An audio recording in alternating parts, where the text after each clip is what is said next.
Wolverine Worldwide sounds like it's part of the Marvel's X-Men franchise.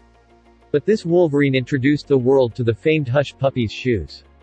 The firm faced a lot of troubles in the 1980s and 1990s, restructuring multiple times. And more recently it faced lackluster performance across its portfolio of brands. Let's dive in to see what happened. In 1883, Gustav Krause and Frederick Hirth bought a leather shop in Michigan and started operations as the Hirth-Krause Company. At first the company would buy shoes, lacing and soles from other manufacturers. Then, in early 1900s, Hirth started a shoe company that would supply footwear to the Hirth-Krause outlets. Then Krause would start a tanning business, named Wolverine Tanning Company, with his son Victor to supply leather to the footwear business. Victor went on to learn the tanning and re-tanning manufacturing processes in Wisconsin. By mid-1910s, Victor had developed his own material, the shell horsehide that he would use to produce the 1,000-mile shoes. The stiff material that gave the Wolverine boots a heavy-duty and durable look was a hit. By early 1920s, all operations were consolidated into the Wolverine Shoe and Tanning Corporation. The business was thriving, with the first warehouse being built and advertising campaigns rolled out. Although the company survived the Great Depression, the shift to a gasoline-powered mode of transportation meant that the supply of horsehides would diminish. They tried to use pigskin as a replacement, but the qualities of the skin were less than ideal. Despite that, the U.S. asked Wolverine to provide the military with gloves made from that material. After the war, the pigskin gloves were no more in demand and Wolverine switched to cowhide.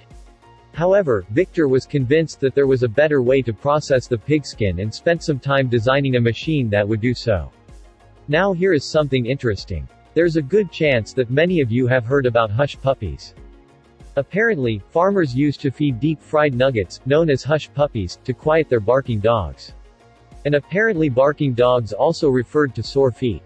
Since Wolverine's new shoes worked well on sore feet, they decided to name a new line of shoes Hush Puppies. And the timing was never better.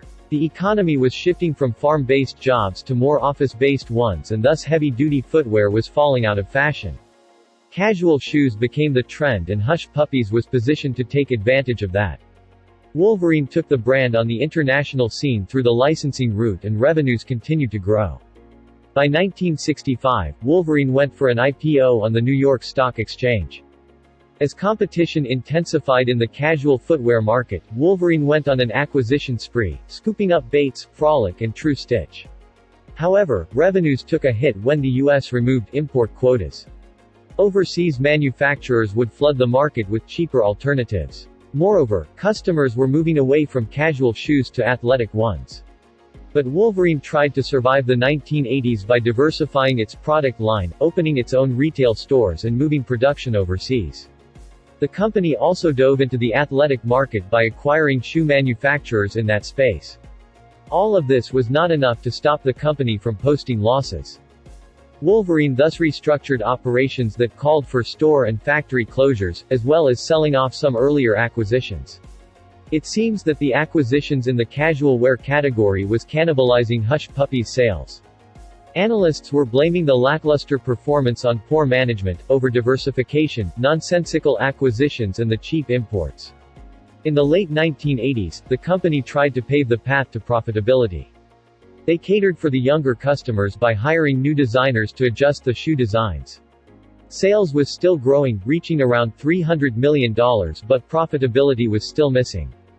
Then came in a huge overhaul in the early 1990s. This time, retail operations were scaled back, product lines were eliminated and more divestments were called for. The company was leaner and turned a profit. Hush Puppies came back full force with the original tagline, "We invented casual."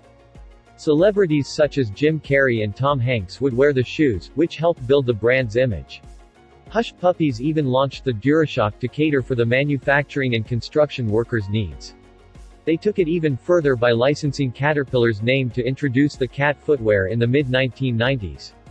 Wolverine also expanded its international reach to over 60 countries. All of this helped revenues grow to over $400 million and net income increased by more than 5 times. Just when I thought they were out of the gallows, the firm stagnated again in late 1990s.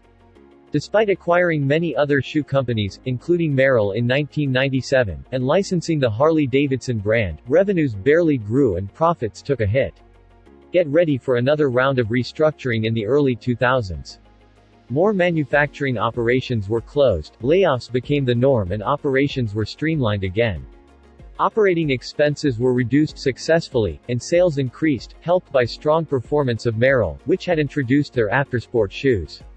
More licensing deals were made and more acquisitions in the footwear space were made to complement existing product lines.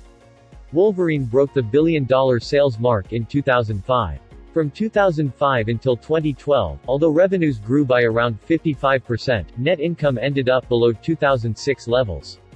From what I read from the annual reports, it seems that the company was in constant restructuring, constantly winding down product lines and closing retail stores.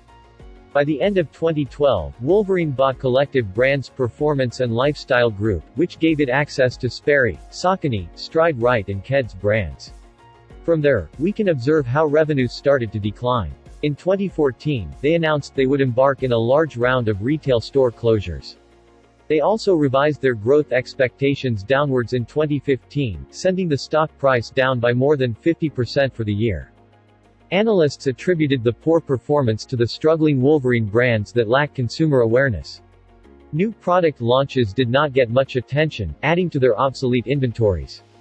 I was debating naming the title of this episode The Rise and Fall and Rise Again. But I am not sure where the company can go from there. Maybe they should explore licensing Marvel's Wolverine at some point. What's better than Wolverine Worldwide producing Marvel's Wolverine shoes? Hopefully, I will get to do an episode about their rise again. Do you own any Wolverine brands? How do they stand compared to the competition? What could they do to expand more? As always, let us know what you think.